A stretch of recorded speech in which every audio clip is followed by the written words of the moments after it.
Speed Radio consacre ses programmes au Festival of d'Avignon du 29 juin au 21 juillet en direct de la station by Namas Trio. Salut, c'est Marion, il est exactement 17h59. On est même en avance, dis donc. Et nous sommes en direct sur Speed Radio, la radio qui te dynamise. Je vous souhaite la bienvenue dans mon émission Les coups de cœur théâtraux.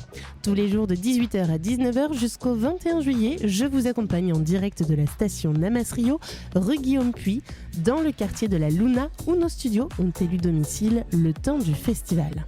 Tout au long de ce mois festif, en dehors de l'antenne, j'arpente les rues d'Avignon pour aller à la rencontre d'un maximum de personnes, des spectateurs, des compagnies, des habitants avignonnais et bien d'autres. En guise de véritable studio ambulant, je tends mon micro à qui souhaite s'exprimer. Donner la parole pour recueillir les avis, les impressions et partager les émotions suscitées par tous les superbes spectacles à découvrir est ma mission. Ainsi, je vous partage par le biais de cette émission l'ambiance des rues d'Avignon en plein festival. Et si vous nous croisez mon micro et moi, n'hésitez pas à venir nous voir et à nous partager ce qui vous fait plaisir. Pour rappel, durant ce mois, vous avez la possibilité de gagner un iPhone 15. Pour cela, il vous suffit de jouer à notre jeu par SMS en répondant à la question suivante. Après les 9 ou 12 coups du brigadier, combien reste-t-il de coups à donner ? Réponse 1, 3 coups. Réponse 2, 9 coups. Pour jouer, c'est simple, envoyez SPEED par SMS au 7 14 15 et répondez à la question par 1 ou 2. Le tirage au sort aura lieu le 21 juillet à 20h.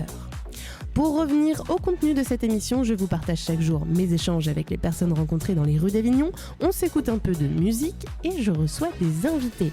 Et aujourd'hui, j'ai le plaisir d'avoir à mes côtés Léon qui vient nous présenter le spectacle Histoire d'un merle blanc. Bonjour Léon, bienvenue. Bonjour Marion, merci de me recevoir. Avec grand plaisir, comment vas-tu ?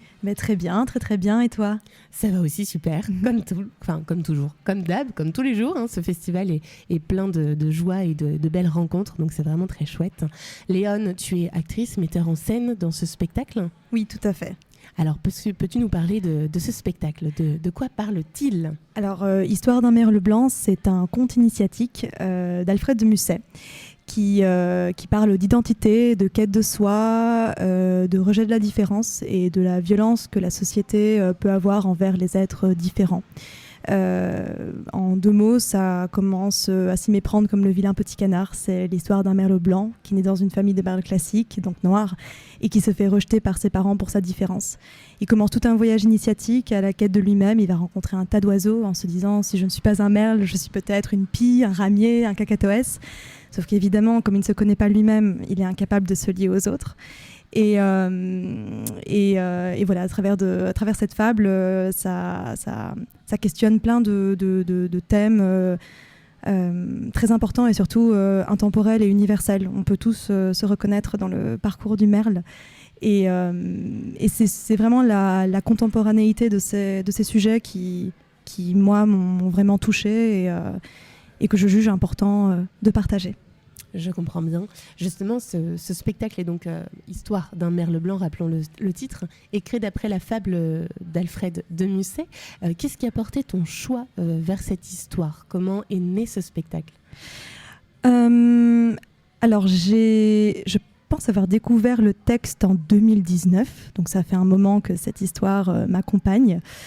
Et ce qui m'a amusée d'abord, c'était de trouver ce Musset que personne ne connaît, en fait, ou en tout cas peu de monde, et d'y découvrir une forme de confession d'Alfred de Musset, quelque chose de très personnel dans ce texte. Il se raconte de manière assez intime à travers l'histoire de ce merle blanc. Et comme je te disais, le questionnement même de la notion de monstruosité, la notion d'étrangeté versus normalité, la violence de la sacro-sainte normalité décrétée par juste une majorité, en fait. C'est des thèmes qui, moi, me touchent, qui me passionnent, et je l'ai vraiment ressenti dans ce conte, en fait. Et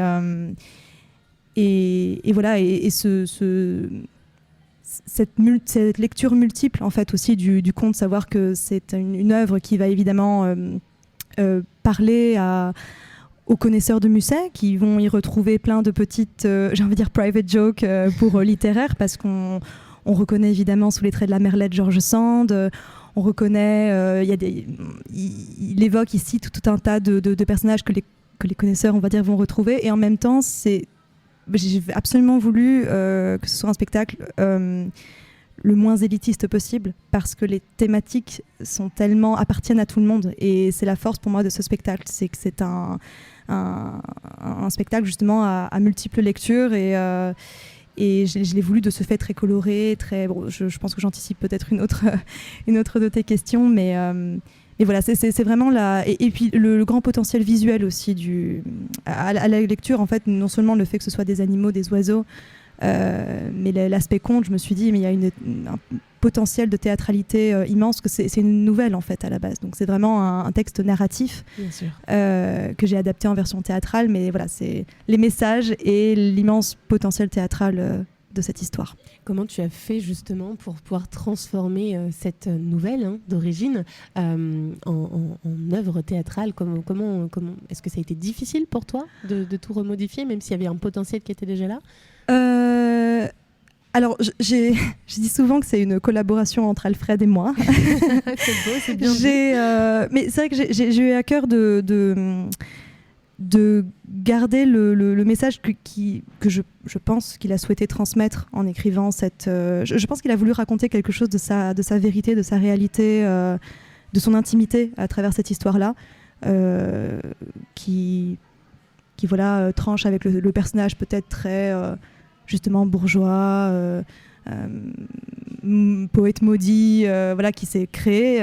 J'ai vraiment voulu rendre la tendresse en fait de ce portrait, et donc conserver, c'était ça mon fil rouge dans la réécriture, vraiment conserver cette sincérité, cette tendresse. J'ai gardé quasiment l'intégralité du texte. Je l'ai remodelé pour créer voilà, les dialogues, et puis il y a eu un petit peu d'écriture de plateau aussi avec les propositions de mes comédiens. On s'est gardé la liberté d'ajouter quelques tableaux, notamment des tableaux non textuels. C'était notre façon aussi justement d'y apporter notre patte sans dénaturer le texte. Notamment pour donner plus d'importance à la Merlette Blanche qui, comme je le disais, est une allusion à peine dissimulée à George Sand, mais qui a quasiment aucun texte. On sent qu'ils étaient déjà certainement en froid à l'époque où l'hommage est là, mais je pense qu'ils n'étaient plus en très bons termes à l'époque. Et notamment par un passage de danse, ça a été un moyen pour moi qui interprète la Merlette Blanche de pouvoir raconter la vérité de la Merlette aussi. On a rajouté un passage de cabaret, parce que je suis danseuse burlesque également, et c'est une fantaisie voilà, qu'on avait envie d'ajouter. Donc il y a le cabaret des Crazy Flamingos qui... Mais je suis sûre qu'Alfred valide. Alfred apprécie. En tout cas, moi, je valide. Je suis à 100% avec toi. Je suis issue du milieu du cabaret aussi, justement. Donc, on t'a croisé il y a 2 jours dans les rues d'Avignon. On a eu l'honneur de te croiser avec ton beau costume, un beau juste au corps, strassé à paillettes et les épaules plumées. Je ne sais pas si certains de nos auditeurs qui seraient peut-être présents sur le Festival d'Avignon ont eu l'honneur aussi de te croiser dans ce beau costume. Est-ce qu'il est justement à l'image de ce qu'on peut découvrir dans ton spectacle? Oui, tout à fait. Tout à fait. Il y a vraiment cette... J'ai voulu emprunter en fait au code Ce n'est pas du théâtre jeune public ni du théâtre pour enfants, mais j'ai voulu emprunter... C'était une de mes questions, justement. Non, mais c'est très bien qu'on en parle. Oui. C'est intéressant. Mais j'ai voulu... emprunter les codes dans la richesse visuelle. Moi, je suis notamment une inconditionnelle du travail de Thomas Joly, et j'ai toujours été fascinée par la scénographie, le travail de la lumière de ces spectacles, le travail de costume, le travail de maquillage. C'est d'ailleurs Harlequin poli par l'amour qui a été le premier spectacle qu'il a porté avec la Piccola Familia, si je ne me trompe pas. Qui on va dire a soufflé dans mes ailes au moment où j'avais lu le Merle. Je me suis dit mais c'est évident que ça a donné du sens, on va dire, à ma démarche, et voilà. Et pour moi cette richesse visuelle passe par le costume, passe par le maquillage. J'aime que le spectateur reparte avec une sensation, que ce soit une couleur, une musique, une sensation. que le théâtre soit immersif dans un certain sens. Passe par tous les sens, pour oui, que voilà. ce soit une vraie expérience finalement. Tout à fait, on invite vraiment les gens à participer avec nous. Le mariage, je spoil un petit peu, il y a une scène de mariage mais qui est presque un peu interactive avec le public. Voilà. Ok, ça donne envie de le découvrir en tout cas, et j'espère que nos auditeurs sont sur la même lignée. Moi, j'aime bien quand on me donne des petits éléments comme ça, c'est comme un puzzle où il me manque plein de pièces et j'ai envie d'aller chercher ces pièces pour venir le combler et voir le tableau final. Alors, pour jouer à tes côtés, on retrouve Baptiste Héroux, Charline Noiret, Rudy Pimbonnet, Manoé Richardier, Valentin Tomassini. Et si j'ai bien compris, c'est toi qui as créé la compagnie en 2020, c'est oui, bien ça ? Tout à fait. Est-ce que tu peux nous en parler ? Bien sûr. Alors, Rue des Rêves, voilà, est née en 2020, un petit peu plus tôt, mais voilà, a été officialisée en 2020. Et j'ai à vocation, parce qu'Histoire d'un merle blanc est ma première mise en scène, mais il y a d'autres bébés en préparation. Et c'est vrai que j'avais rêvé Rue des Rêves comme un chemin avec une forme d'adresse de rendez-vous avec le public. Histoire d'un merle blanc est le numéro 1 de la Rue des Rêves, mais le numéro 2 va arriver, le numéro 3, et voilà, avec ce système d'adresse entre guillemets et de rendez-vous entre le public village, et nous. Une vraie petite ville que tu vas nous créer avec tous ces beaux spectacles. C'est ça, voilà. D'accord. Donc, on le rappelle, le spectacle que tu viens nous présenter aujourd'hui s'appelle Histoire d'un merle blanc. Il se joue depuis le 29 juin jusqu'au 21 juillet, tous les jours à 14h50, avec des relâches les mardis. Très bien. Alors, moi, j'ai pas encore découvert ce spectacle. Qu'est-ce que tu me parlais tout à l'heure du fait qu'il n'était pas forcément fait pour les enfants. Tu dirais qu'on peut aller le voir à partir de quel âge ? Ça te semble pertinent ? Environ, hein, bien sûr, chaque personne est différente, mais c'est ça, c'est que c'est un petit peu délicat de donner un âge, je veux dire, parce que si c'était un spectacle, on va dire, qui comprenait des images un peu choc ou quoi, là, je dirais plus facilement, voilà, pas avant tel âge, mais c'est plus à la sensibilité, on va dire, des parents, évidemment, qui connaissent leurs enfants. On a croisé des enfants plus jeunes que le public que nous pensions toucher, qui ont été fascinés par les plumes, fascinés par les personnages, qui ont posé plein de questions. Et là, je me suis dit, évidemment, en fait, il y aurait un sens à ce que ces enfants qui ont été appelés par cet univers soient dans la salle. Mais je pense que l'âge idéal, je dirais à partir de 10 ans, peut-être, parce que ça reste... La forme du conte permet malgré tout une accessibilité, parce que le texte est riche mais accessible. Donc c'est très visuel aussi, donc je pense que ça aide à la compréhension de chacun. Encore une fois, j'ai pas voulu que ce spectacle soit réservé à une élite littéraire ou théâtrale. J'ai vraiment voulu que chacun puisse se sentir à sa place et légitime à venir voir, parce qu'il y a cet aspect un petit peu, c'est un Alfred de Musset, est-ce que c'est pour moi, est-ce que voilà, encore une fois, les thèmes sont trop universels, appartiennent à tout le monde, et ça a vraiment été le cœur de ma démarche, c'est de rendre ces thèmes à tout le monde.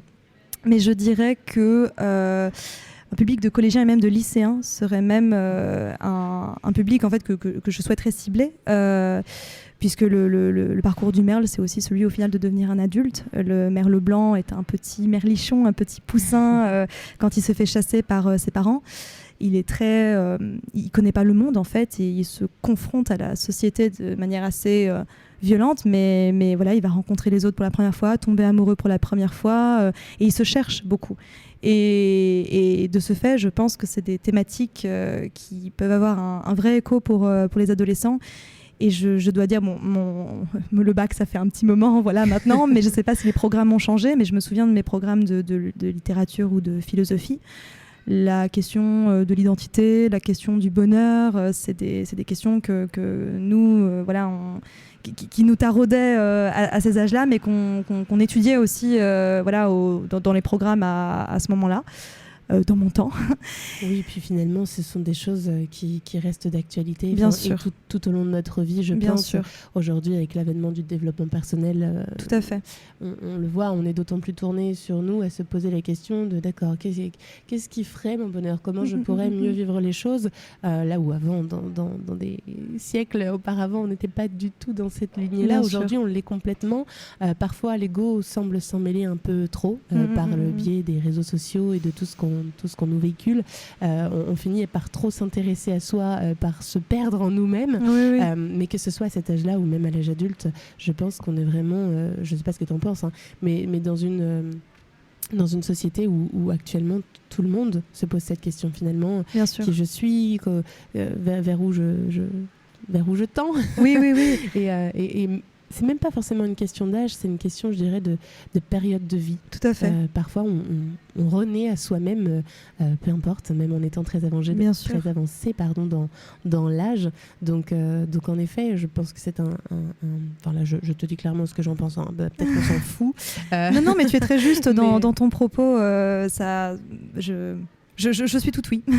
Mais donc, du coup, je suis sûre que c'est un public, en effet, qui sera très à l'écoute de découvrir très à l'écoute, très envieux de découvrir ce spectacle, mais à tout âge, il sera intéressant et il va pouvoir refléter ce qui se passe en chacun de nous.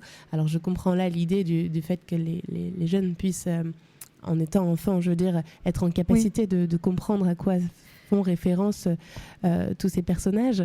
C'est là où souvent, quand il s'agit d'histoires d'animaux, j'ai croisé par exemple des personnes qui présentent des spectacles pour le jeune public, vraiment à partir de 2 ans, 4 ans.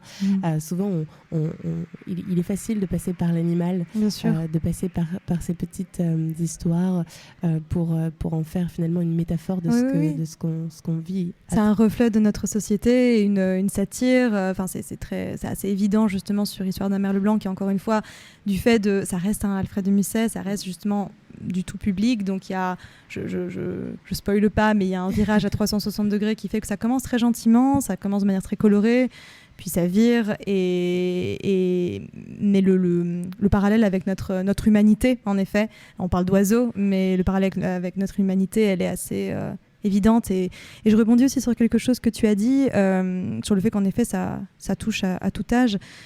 Et j'ai même envie de dire, de la même manière que les adultes parfois vont être plus émus, par exemple par Le Petit Prince, que des enfants directement, parce que ça parle à l'enfant qui est en nous.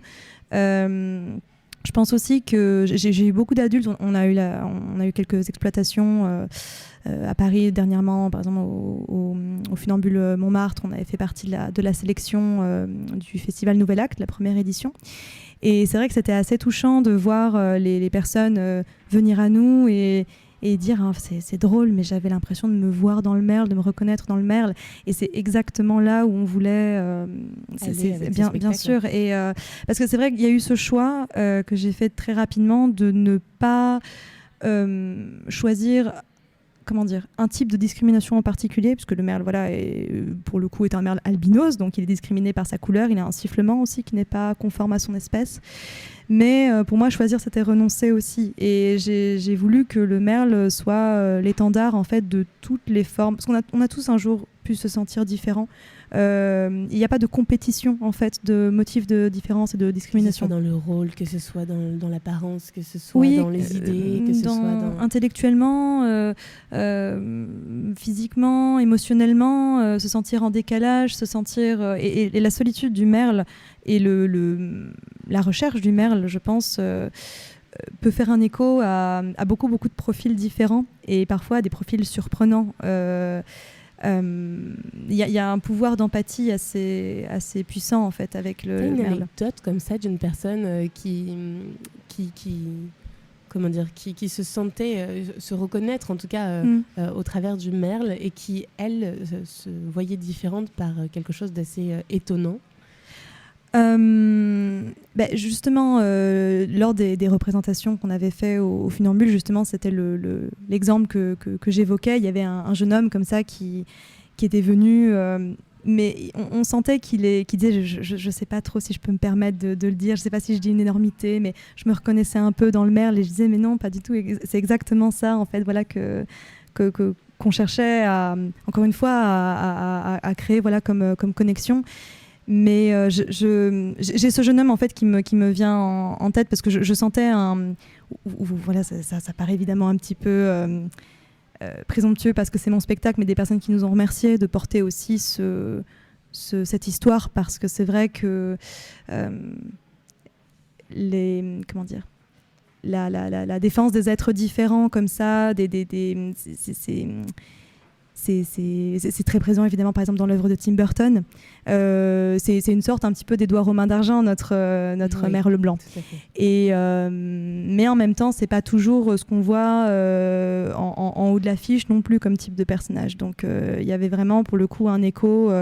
J'ai du mal à te donner un exemple précis parce que justement il y a eu vraiment différents profils, différents âges, des hommes, des femmes. Si toutefois tu en avais un en tête en particulier. Après c'est sûr que j'imagine que beaucoup doivent se retrouver là-dedans. Puis on est vraiment sur un sujet d'actualité, un sujet du moment. On entend un peu partout le vivre ensemble, que ce soit dans les concours de Miss. Enfin, voilà, c'est vraiment aujourd'hui des choses qui nous touchent tous. Là, on est en plein dans le sujet. En ce moment, au week-end d'élection, on est dans une période très particulière.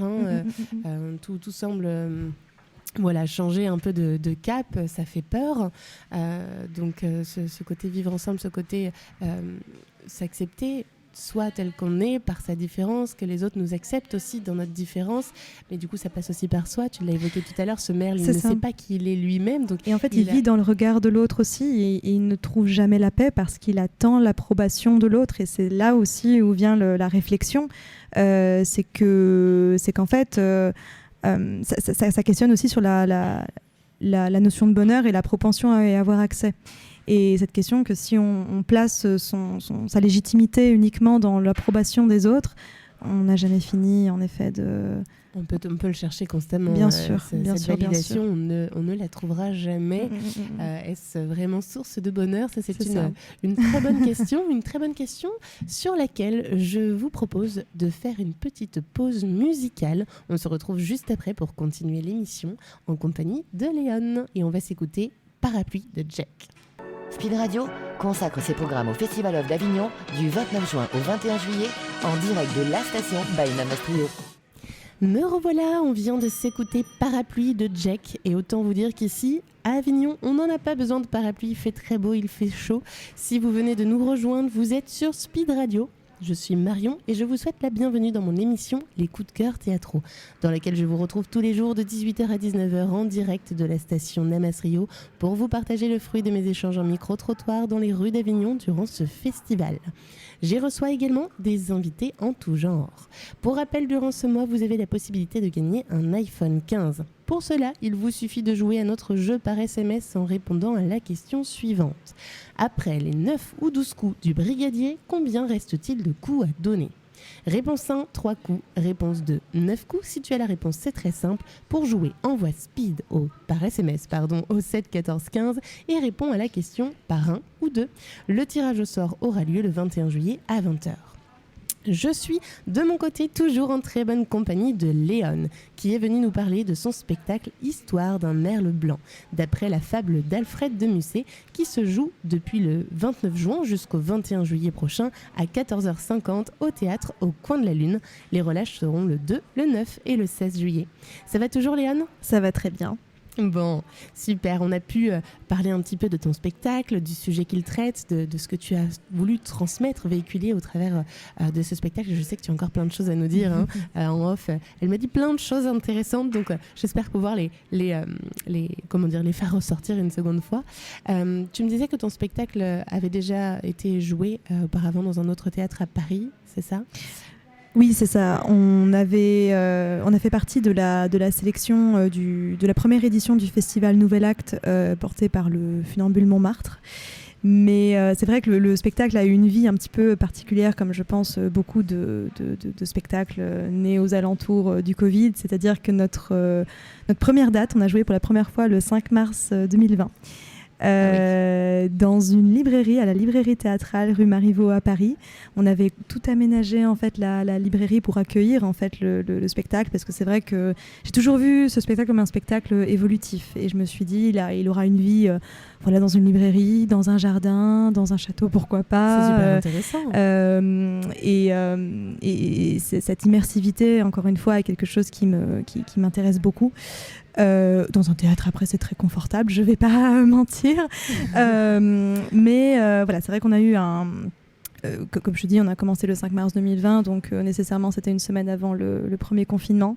Donc un début de vie un petit peu laborieux, on va dire, mais c'est d'autant plus satisfaisant de savourer la victoire d'être au Festival d'Avignon cette année pour la première fois. C'est ce que j'allais te demander, du coup, c'est une première à Avignon. Oui, tout à fait. Avignon, je suis venue de multiples reprises en tant que spectatrice. Je suis venue soutenir des copains aussi, mais avec le Merle, c'est la première fois, voilà, qu'on se lance dans cette aventure. Il y a eu une rencontre aussi, voilà, avec Stéphane Baquet, voilà, de Quartier Luna. Bien sûr, qu'on a reçu lors de notre toute première émission en matinale.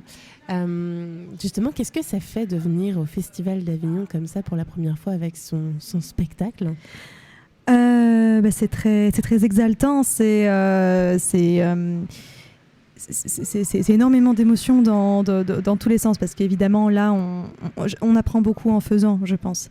Et nécessairement je pense qu'on a beau essayer d'anticiper un maximum de choses, voilà, comme je te disais, j'ai beaucoup fréquenté le festival, mais d'un point de vue extérieur, je me sentais pas nécessairement les épaules plus tôt, et je suis satisfaite d'avoir attendu quelque part pour me sentir prête à porter mon équipe aussi dans ce challenge. Mais malgré le fait qu'on essaie d'anticiper un maximum, je pense qu'une première expérience, une première année, on vit les choses très très au présent.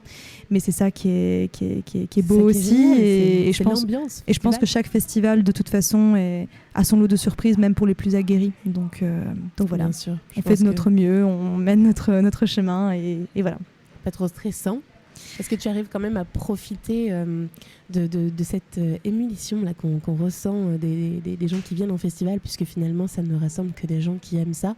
Moi je parcours les rues, j'entends même certains Avignonnais qui restent. On va en entendre d'ici quelques instants d'ailleurs dans les audios de mes micro-trottoirs, des Avignonnais qui eux restent pendant le festival parce qu'ils adorent ça, tandis que beaucoup d'autres fuient, se disent ok, c'est le moment de mettre en location nos appartements, mais fuient. Donc on a vraiment autour de nous que des personnes qui aiment le théâtre, que des personnes qui ont envie de découvrir ce genre de spectacle et qui sont là par passion, par plaisir. Est-ce que tu arrives quand même malgré tout à profiter un petit peu de tout ça ? Ah oui, très sincèrement, je suis même agréablement surprise en fait par cette entraide, cette solidarité. Là, je parle vraiment entre compagnies.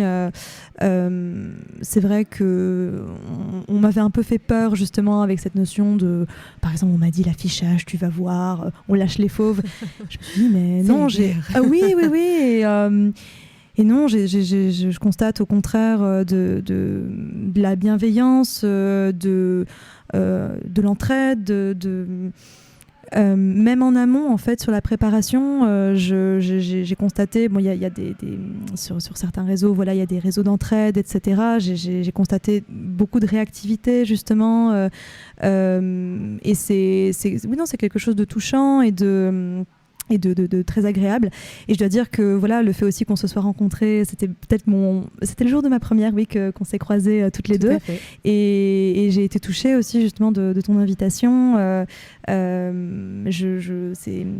C'est engageant, on va dire, et euphorisant justement de pouvoir avoir déjà des rendez-vous comme ça, des échanges, des débuts. Au contraire, ça me donne justement de l'énergie et de l'envie pour tout le reste. Donc je te remercie. Avec grand plaisir. Je suis ravie que ce soit le cas pour toi et que cela te porte, et c'est tout ce que je te souhaite, que ça continue en ce sens. Dans quel état d'esprit tu es venue du coup à Avignon ? Quelle est vraiment la chose qui t'importe en venant à ce festival pour la première fois avec ton spectacle ? Tu veux dire mes objectifs avec ce spectacle ?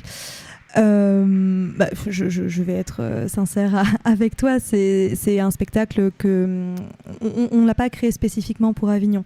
Il a déjà connu une première vie et j'espère pouvoir lui en offrir d'autres des vies et j'espère que ce festival va, sans mauvais jeu de mots, souffler dans les ailes de mon merle et le faire s'envoler. Alors avec le Mistral, c'est gagné. Hein. Le Mistral gagnant, c'est pas pour rien qu'on l'appelait comme ça. Petite référence. Je suis au bon endroit, alors c'est très bien. Je pense. On m'a beaucoup parlé de cette notion de rencontre à Avignon. Stéphane Baquet d'ailleurs est beaucoup revenu avec ça, mais même d'autres compagnies, d'autres professionnels m'ont dit tu vas voir Avignon, c'est vraiment des rencontres.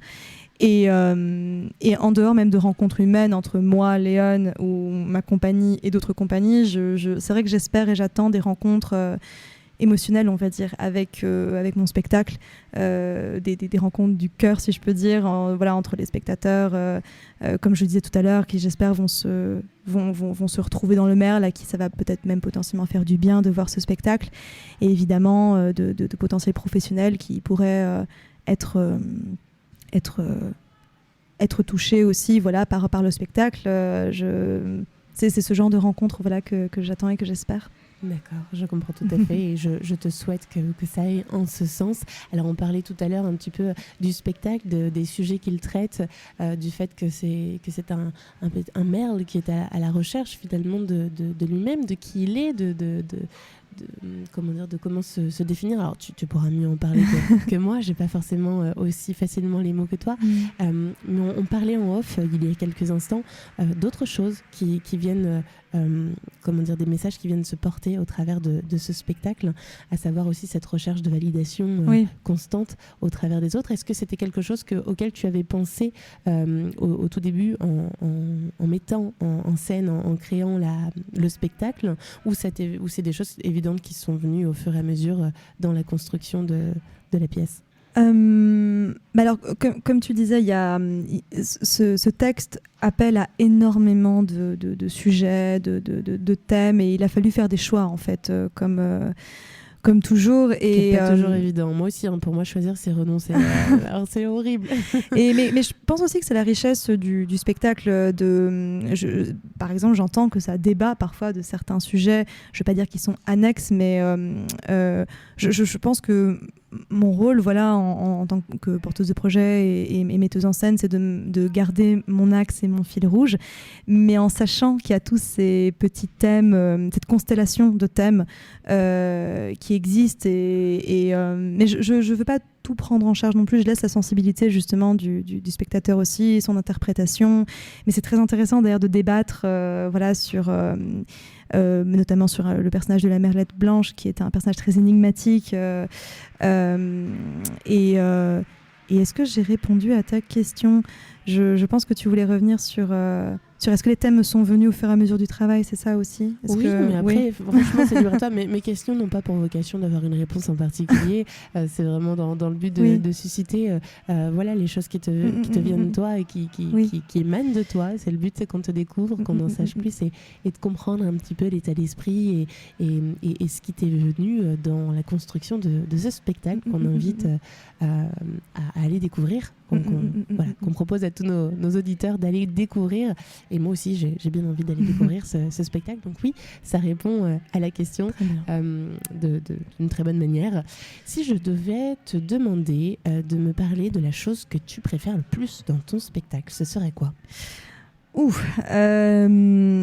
Alors, il y en a plusieurs parce que j'ai des choses que j'aime évidemment en tant que metteuse en scène, on va dire, de l'extérieur. Et en même temps, comme je joue dedans, j'ai des scènes aussi qui sont très plaisantes à jouer. Je dirais qu'en tant que comédienne, c'est les passages où on est tous ensemble sur scène. Parce que je te l'ai dit en off, mais le Merle est le seul personnage présent du début à la fin sur le plateau. Pendant 1 heure, il ne quitte pas le plateau et les 4 autres comédiens-comédiennes, c'est un ballet incessant de changement de personnage. On est finalement assez peu tous ensemble sur scène, sauf sur le passage du cabaret et le passage du mariage. Donc voilà, moi, c'est des moments qui me plaisent parce que j'ai tout le monde, on est tous ensemble et c'est des moments agréables, des moments de corporalité aussi. Comme tu le disais, il me semble, en début d'émission, c'est vrai, je suis familière de l'univers de la danse, plusieurs personnes de mon équipe aussi. Et la corporalité, le travail corporel, c'est aussi quelque chose qui me fascine et qui me passionne. Je trouve que le corps est beaucoup plus sincère et honnête parfois que la parole. On ment plus difficilement avec son regard, avec son corps qu'avec les mots.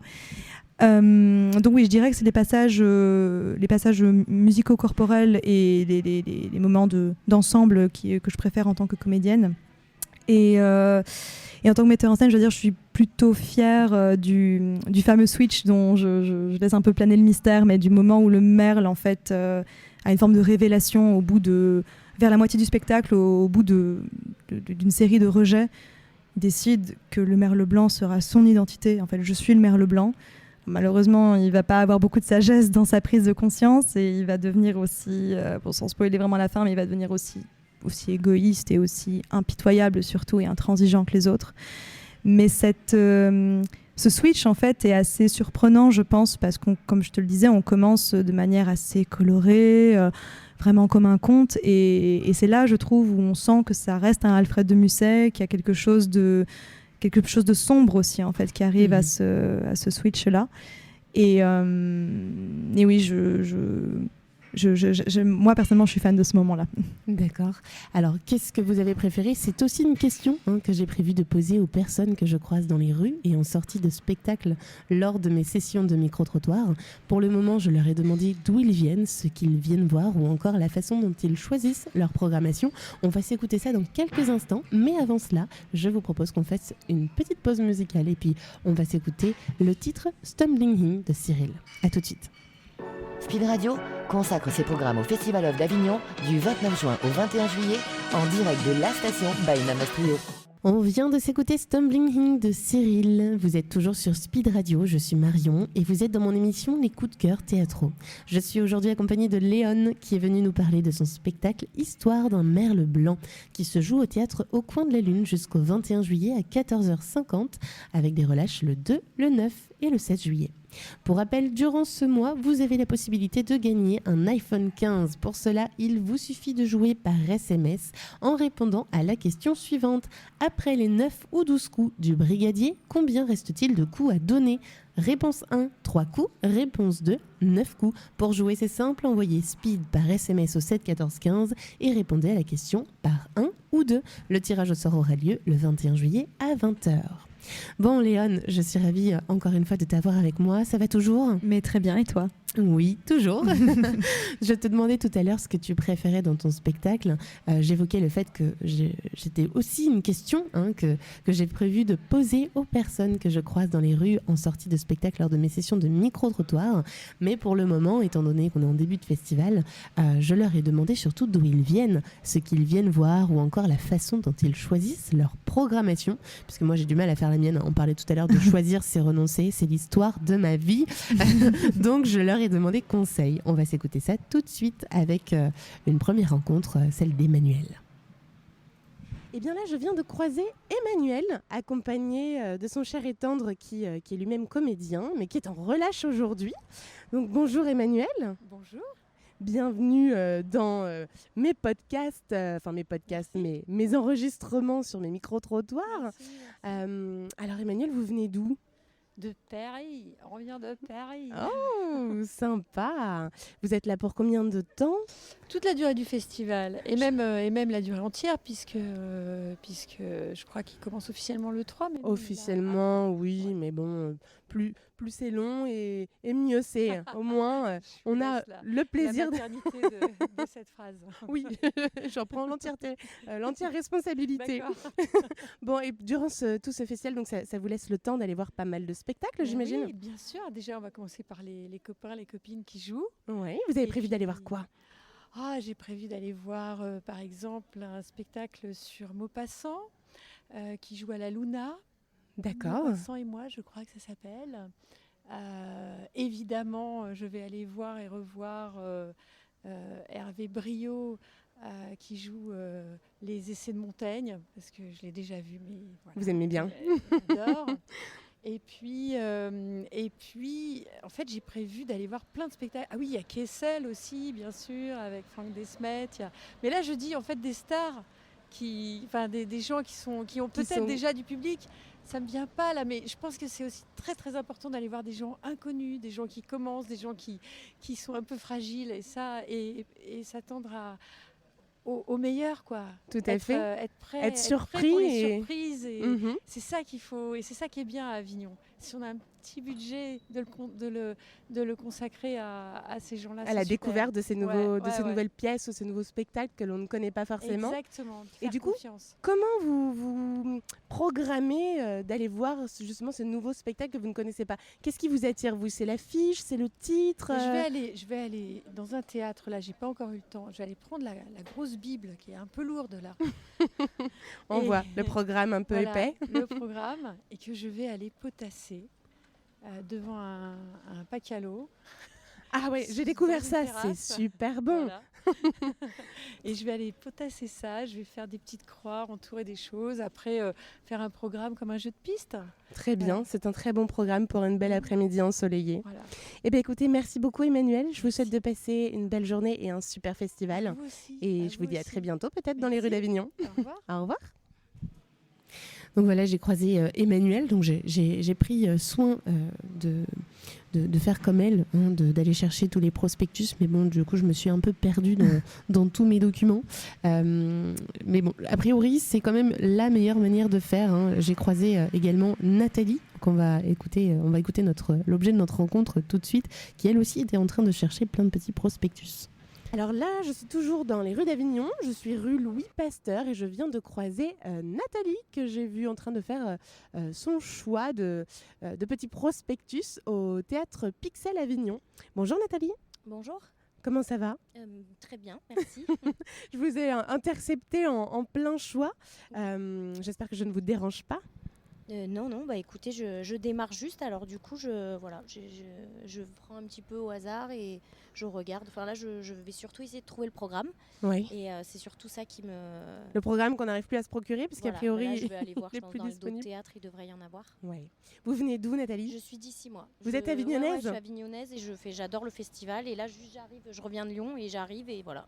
Donc là, D'accord. je cherche mon programme, je Chouette. fais 3 bricoles et après, je commencerai. Mais je travaille ici et je vis ici. D'accord. Et justement, pendant ce festival-là, vous travaillez au quotidien ou vous avez quelques jours de repos qui vous permettent Bah, justement... après, j'ai les week-ends, le soir, comme il y a pas mal de spectacles le soir et le week-end, il y en a tout le temps. Bien Donc sûr. voilà, donc la semaine je travaille, le soir j'essaye de faire quelques spectacles et le week-end aussi. Et Ok. comme j'ai de la famille qui vient, du coup je les attends Pour aller ensemble En plus, découvrir ces spectacles. Et généralement, ce choix, vous le faites par quel biais? C'est-à-dire, c'est quoi qui vous attire? C'est plutôt l'affiche, le titre, le sujet qui sont traités? Ouais, je pense que c'est plutôt le sujet. Bon, après, je me laisse un peu porter partout parce que j'aime bien tout. Mais non, après, c'est les histoires. Donc, c'est pour ça que j'aime bien lire le texte. Voilà. Décortiquer un petit peu Ouais, justement toutes voilà. les Après, synopsis. je peux tout aller voir. Il y a pas de, enfin, j'ai pas de règles en fait. J'aime bien un peu chaque année essayer de faire des trucs un peu nouveaux que j'ai encore pas fait. Là, cette année, j'aimerais bien aller faire un truc de danse parce que j'ai jamais fait. Et je me dis c'est l'occasion. Mais voilà. D'accord. Sinon, Puis il y a pas mal de choses dans la danse, notamment des compagnies étrangères aussi, Ah oui, c'est pour ça, il faut tibétaines qui que je viennent. m'y colle, il faut que j'essaye. Voilà, donc Eh je ben, vais essayer. Puis après, il y a aussi beaucoup le bouche à oreille qui marche bien. C'est vrai. Donc voilà. Après, voilà, il faut attendre quelques jours et puis après, on se laisse un peu porter. Puis aussi, il y a les gens qui tractent et tout. Il y en a qui ont l'air sympas. Alors des fois, on y va parce qu'on se fait un petit Alpaguer. peu... Ouais, alpaguer Mais c'est chouette. gentiment et on a envie d'y aller. Voilà, Très c'est ça. bien. Mais il n'y a pas de règle en fait, hein, le festival. Mais c'est chouette. Faut se laisser porter. Ouais, faut se laisser Explorer, porter. Et être puis voilà, curieux. il faut aller même des trucs qu'on n'a pas l'habitude ou voilà, des trucs un peu classiques et tout. Des fois, ça vaut le coup.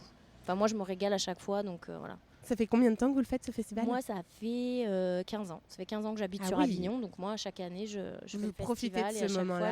je Vous me n'êtes pas de régale. ceux qui fuient la ville. Non, moi, j'aime bien rester. Mais moi, j'ai des gens de ma famille qui viennent. Donc du coup, voilà. Comme ça, C'est eux qui l'occasion. profitent plutôt Ouais, de c'est eux votre qui présence profitent, ouais. ici pour venir découvrir Voilà. les spectacles. Mm. Chouette. Super. Bah écoutez Nathalie, je vous souhaite un super festival. Ben, vous aussi, Et bonne, puis- bonne chance.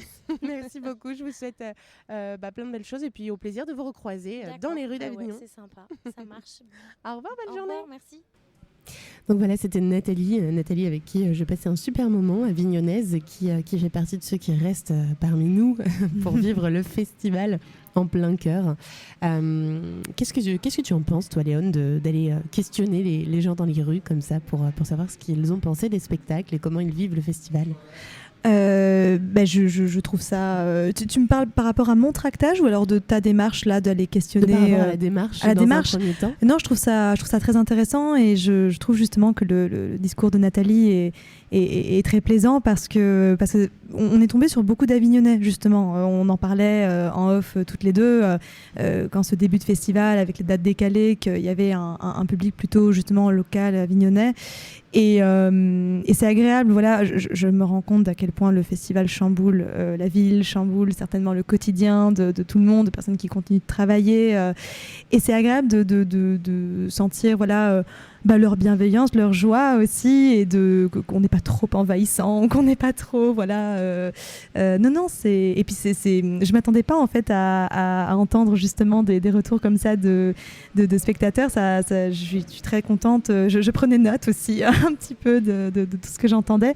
Non, je trouve ça très, très intéressant, très agréable. Et tu auras l'occasion, je pense, dans les émissions à venir, d'entendre sûrement des retours de ton spectacle. Je serai tout oui. Je te tiendrai au courant.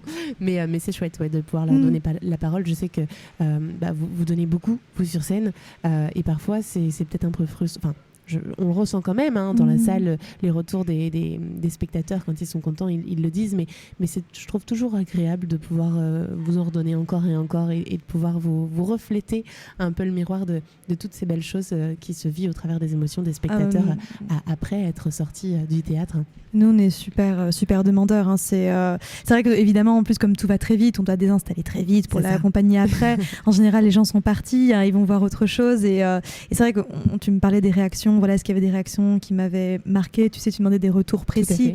Et on est évidemment en recherche de ces retours, de ces retours d'expérience, même des retours négatifs. Il y a de tout type d'avis. Mais c'est vrai que même le fait de prendre le temps d'écrire un petit quelque chose, une petite critique, nous, ça c'est tellement porteur pour nous, voilà, de pouvoir les lire. Donc non, c'est un plaisir de pouvoir les entendre à ton micro. Eh bien, écoute, plaisir que ça le soit pour toi. On va bientôt se quitter. Est-ce que tu as un dernier mot à dire avant de dire au revoir à nos chers auditeurs? Est-ce que tu as envie de véhiculer un message, quelque chose? Je pense qu'on a fait un petit peu le tour par rapport à Histoire d'un merle blanc, mis à part dire qu'on a hâte de vous recevoir chacune. Et je me permets, comme on en a discuté aussi en off, voilà, tu me parlais aussi de comment je vivais le festival, et je découvre aussi toutes les opportunités que propose le festival, et notamment un dispositif, je crois que c'est la 2e année qui se fait, qui s'appelle Place à la création, et qui est justement à destination il me semble que c'est les adhérents d'AFSC ou les compagnies qui jouent cette année, et qui propose des lectures ou des maquettes de prochains spectacles. Et nous faisons la lecture de notre numéro 2 de Rue des Rêves, qui est une adaptation du Peintre des Madones de Michel-Marc Bouchard. Donc une pièce contemporaine, on est sur une ambiance complètement différente, une extension de notre univers mais complètement différente. Donc à 18h le 18 juillet. Voilà. Donc on invite tout le monde à aller s'y rendre pour découvrir tout ça. Et on le rappelle, le spectacle que tu es venu nous présenter aujourd'hui, qui est Histoire d'un merle blanc, se joue au théâtre au Coin de la Lune jusqu'au 21 juillet à 14h50 tous les jours, et donc relâche le 2, le 9 et le 16 juillet. Léon, je te remercie d'avoir répondu présente. Merci Marion, merci beaucoup pour ton accueil. Nous voilà déjà sur la fin de cette émission des coups de cœur théâtraux. J'espère que vous avez passé une belle heure en notre compagnie, de la même manière que j'ai pu passer cette heure avec toi, Léon. Demain, je recevrai un nouvel invité et vous diffuserez de nouveaux enregistrements de mes balades dans les rues d'Avignon, munis de mon micro dans l'optique de donner la parole. D'ici là, sachez que si vous n'avez pas eu l'occasion de les écouter, les autres émissions de la journée sont rediffusées toutes les nuits à partir de 23h, et vous pouvez également les retrouver en podcast sur speedradio.net et sur toutes les plateformes. Sur ces mots, je vais vous laisser et me précipiter dans les théâtres pour découvrir de superbes spectacles. J'aurai plaisir à vous retrouver demain à 18h. Je vous embrasse. Ciao. Au revoir Léon. Au revoir Marion.